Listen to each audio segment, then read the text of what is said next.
عليك ان تختار وعلينا تحطيم الاسعار. صلى على النبي، عشان الصلاة على النبي دي مكسبي. جايب لك النهارده بقى الخلاط الديزل، كاس حاجه كده حكايه الحكايه. بص كده يا يوسف، ما بيتكسرش حاجه كده.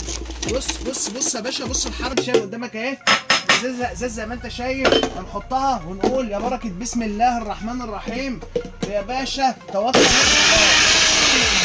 الله. بص يا عم،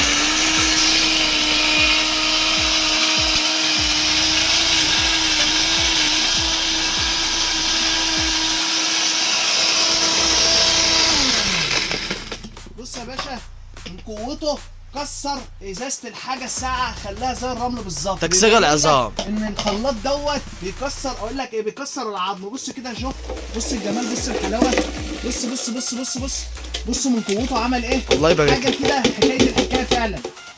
الايام اللي جايه ديت يا جماعه المانجا المجمده هنحطها قدام حضراتكم دلوقتي، ونحط عليها شويه ميه صغيرين شربين نفرجهم. تمام. في رمضان الناس كلها بتجيب المانجا من الثلاجه وعاوز تعمل العصير السموزي، العصير المحترم. تمام يا باشا، هنفرجكم دلوقتي على العصير. هنحط المانجا مجمده، هتطلع لك احلى عصير في الكون. العصير دوت هيبقى نسميه عصير الشربيني، عشان الشربيني هو اللي بيقدم لنا العظمه كلها. اتفرج كده واحد